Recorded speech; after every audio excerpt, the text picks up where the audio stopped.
This is the Astros Postcast, your instant game reaction for the Houston Astros, part of the Locked On Podcast Network, your team every day. Well, the Houston Astros found their way back from a very brutal start to the baseball game on Sunday and got the victory thanks to some late-game heroics from Yordan Alvarez and the bats overall and the bullpen shutting it down as they get out of Minnesota. And the feeling of this club, a lot different than it would have been if they found a way to the loss like it looked like they were guaranteed to get to early in the baseball game.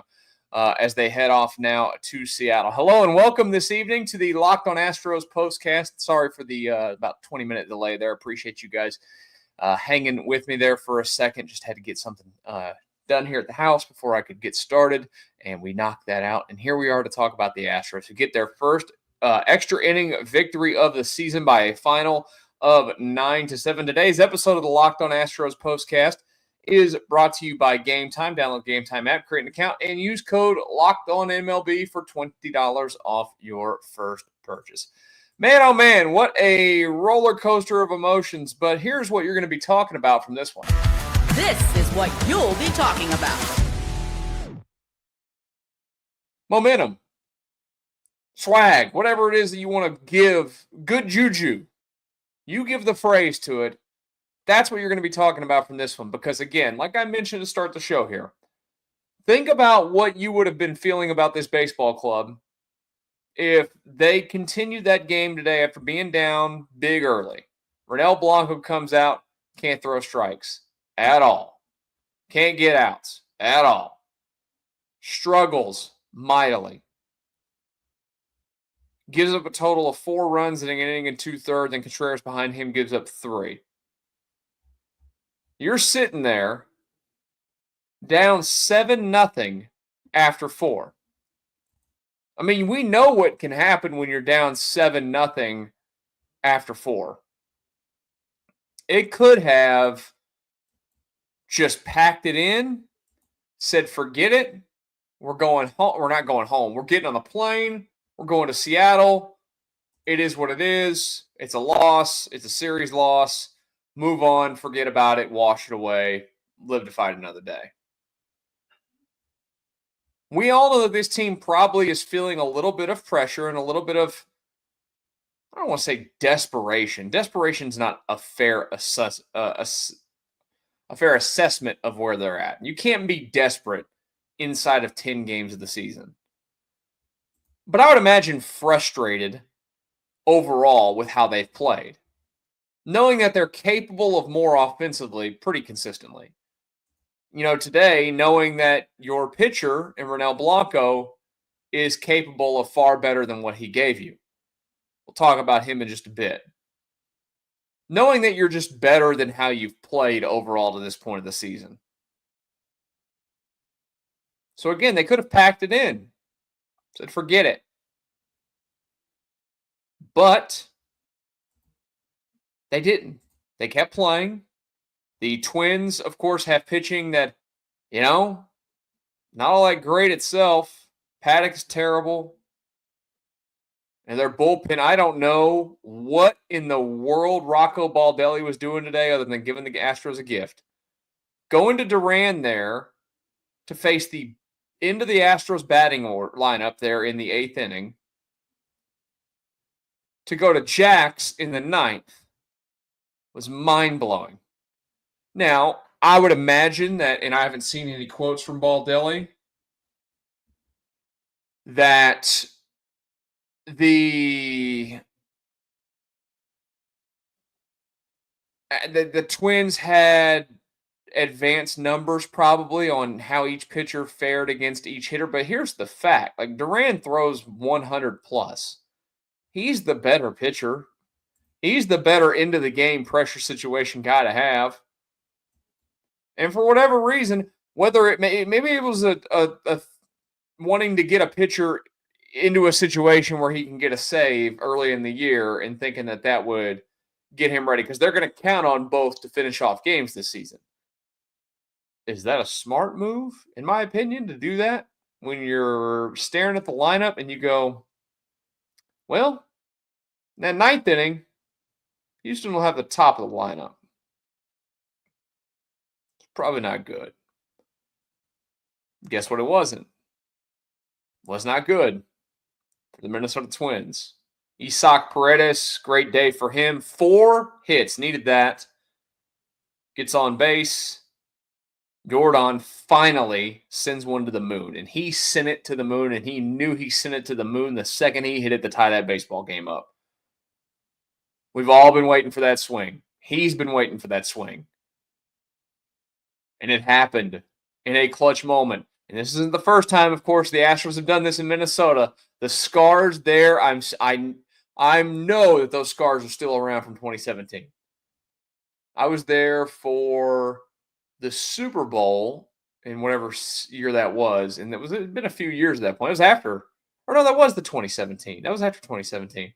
I just remember talking to Uber, like our Uber drivers. We'd end up talking baseball because I was wearing Astros World Series gear all over the place, and we all talked about in that week that I was there. Every single one of them I talked baseball with brought up the Memorial Day Massacre, as we've dubbed it all these years later. Now, it was a Memorial Day Massacre comeback today. That was pretty good. To be down and claw your way back like that and not quit on it. And for a team that offensively hasn't been all that inspiring this year, to go out there and to do that, pretty quickly, to get back into it, feel like the momentum's coming back your way. And then after that, you had to wait until the ninth inning, but getting clutch in the clutchest of moments of the baseball game to pull it off. The morale boost, I think, having a win is great. It creeps the Astros back closer to 500. They get a win tomorrow against Seattle, who's off to a slow start this season. They'll be back to 5-5 on the year. But I think that the morale boost just for having a game like this early in the season is huge. Because we all know what happened last year. They started off so slow.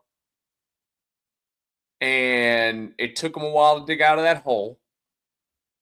And you don't want to be that team again this season. So far, look, I bring it up every game. The American League West at the moment, the Rangers are doing a really good job with their first 10. They're 8-2, even though they have a negative run differential. And there's barely any, well, I shouldn't say that. The Yankees have a plus 31. The Astros are run differential-wise -9. Not horrific yet. But from the psyche, again, that's what I think you're walking away from this one more than anything else talking about, is that if they get hot now, which can happen, the teams can get hot after having situations like this. We've seen it all over the place. If they can get hot, we'll probably look back to this game and say, that was the moment where things really started to turn around for this baseball club. They're going to get out of the frigid cold. I would assume it's going to be still cold in Seattle. And if you've never been to Seattle, even if the roof is closed, it's still cold in there because it's not completely enclosed. And then go back to a place that they're familiar and they've won at quite a bit. And let's hope that carries over into some big wins as the week moves on. Let's talk about the struggles for Blanco today. Do you have any concerns for him? Of course, we have to give out a player of the game today. We'll do that next here on the Locked On Astros Postcast. When it comes to fueling your body, quality matters. That's why Just Ingredients is changing the game with clean, high-quality products designed to support better health and peak performance. Just Ingredients offers NSF-certified line of protein powder, electrolytes, pre-workout, and creatine, all rigorously tested to ensure they're free from substances banned by major athletic organizations. Just Ingredients has also partnered with two-time MVP Bryce Harper, who trusts their NSF-certified sports line to fuel his training and recovery. Look, like I mentioned, the clean and transparent ingredients, I absolutely love that because I am a person that loves to use some pre-workout and creatine and stuff in my day. And, they prioritize that in the wholesome, nourishing ingredients without the artificial junk. Whether you're recovering after a workout or need an energy boost, their grass-fed whey protein and pre-workout delivers very real results. Visit justingredients.us and use code LOCKEDONMLB for 20% off. And for more wellness tips, follow at just.ingredients on Instagram. And one more message before we get back to our discussion on the Astros series clinching victory today over the Minnesota Twins. There's nothing better than catching an MLB game live, the crack of the bat, the roar of the crowd, the smell of the ballpark food. And if you're looking to go last minute, Gametime makes getting tickets easier than ever. With last-minute deals, all-in pricing, and lowest price guaranteed, Gametime takes the stress out of buying MLB tickets. Plus, ticket prices drop as Gametime gets closer, meaning you can score an incredible deal. Gametime is the official ticketing partner of Locked On and the Locked On Astros Postcast here. With the Astros getting ready to come back home, you can count on them to help you grab tickets that meet your needs. It's awesome, like I mentioned. Don't forget that they have the wonderful seat preview, and I love it, that you can see your exact seat before purchasing. No bad surprises when you get to the stadium. Take the guesswork out of buying tickets with Gametime. Download the Gametime app, create an account, and use code LOCKEDONMLB for $20 off your first purchase. Terms apply. Again, create an account, redeem code LOCKEDONMLB for $20 off. Download Gametime today. Last minute tickets, lowest price guaranteed.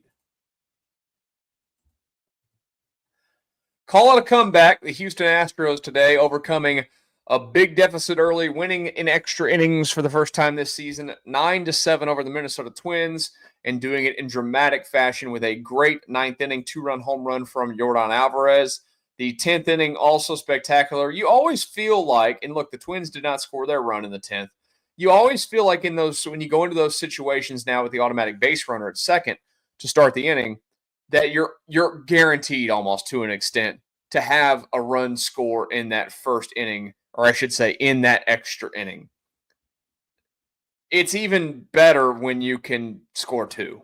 Like I always feel like to win in extra innings, you got to score two now with that in place. It's not that easy, of course, but the Astros were able to do that. And honestly, they should have scored three. The base running there, Jake Myers gets in at home. They review the tag to get the second run. Not conclusive enough to be able to overturn that. Went the Astros' way. And then, Jose Altuve, it happened when George Springer left. Somebody had to take over the throne for worst base runner on the team at times. And Jose Altuve, he likes to make some very bad decisions on the base pass. That was a bad one on his part. Didn't matter. The Astros won. That's all that matters. They get the victory, like I mentioned, 9-7. The win today goes to Josh Hader. He was spectacular in his two innings. His slider looked those two outings for him. I will give it to him in this series against the Twins. Got the save in the first one on Thursday. Got the win today. And I kind of talked about it the other day. Josh Hader's fastball has always been electric, and it's still electric. But I don't think it's the out pitch that it once was from the standpoint of like he just can blow it by everybody. I think it's more hittable than it used to be. And now, in the last two outings, I've really been impressed with the slider, the command of the slider. And then it's not just the slider, because for years you could always sit on Hader. He kind of went away from it. That's why he's gone back to it. He became a two-pitch pitcher. And when you're a reliever like that, it's easier to be a two-pitch guy. It's a huge weapon to have a third pitch. And he has a changeup now that he's using that he used to use a long time ago, and like I mentioned, ditched it. I think his slider is going to become more lethal because he can throw that changeup. And if he's throwing it with confidence and it looks like a fastball coming out of the hand to a hitter and it gets him out in front, it just has them thinking more. And when you got a hitter doing this, the wheels spinning in their head even more, that's massive. Absolutely massive. So he was great today to get that victory. Overall, the bullpen outside of Contreras, who gave it 3 runs there. Montero. Props to Rafael Montero. 2 innings of shutout baseball. Brian King, I've said it. I'm going to keep saying it. I am extremely impressed with Brian King. I'm really, really liking what I see. He is getting a member of his fan club early in the season with the way that he has pitched out of the bullpen. Brian Abreu, not helped in his inning of work with the error to start it. And by the way, King now 5 outings into the season with no runs allowed. Wanted to mention that.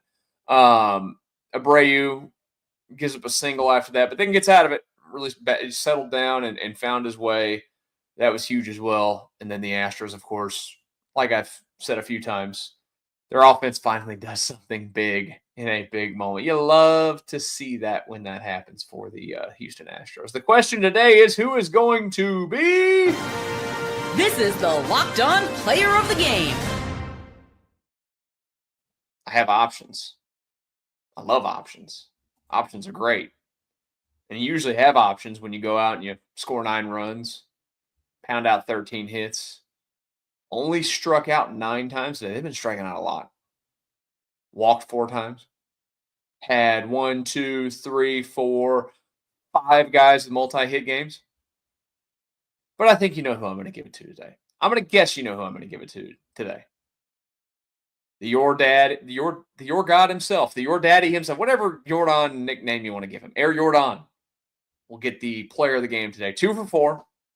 Hits the big 2-run home run to tie the baseball game. And look out. Almost got that OPS up to 600 on the season now. Got that batting average creeping closer to 200. Isaac Paredes, by the way, today jumped that batting average all the way to 242 with his 4 hit today. If Paredes had hit one out of over the fence today, probably would have given it to him. But Jordan, take a bow, sir.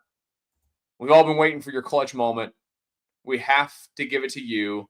And because you hit the biggest hit of the game to tie it up. And if you don't hit that, who knows? Christian Walker, followed with a double. The Astros couldn't do anything after that. They struck out 3 straight times in the inning, but that was big. Big-time swing from a big-time player. You absolutely love to see it. As I mentioned, the Astros are now off to Seattle. We will have some late-night work this week. 8:40 tomorrow night. The starting pitching for this series is still TBD for the next 2 days. Or excuse me, not for the next 2 days, for the final 2 games. Tomorrow, Hayden Wesneski will start against Logan Gilbert. See how the Astros do against Gilbert. He's had their number sometimes. The Mariners are going to go with Luis Castillo on Tuesday, and then Wednesday is a day game, and that's the other Luis Castillo. They have Luis M. Castillo and Luis F. Castillo. That's confusing, I know. But the Astros are TBD the 2 days after that because Joe Espada before the game said that a couple of guys are under the weather. So we'll see what the Astros do for that. Of course, even though it'll be late night tomorrow, I will be here. Plan on being here. As soon as the game ends, don't forget to join me for the Locked On Astros Postcast with what is hopefully a victory. Because we're going to stay up late. I need a win. Please, please, please. You guys have a great rest of your Sunday night. We'll talk again tomorrow after Astros and Mariners on the Locked On Astros Postcast.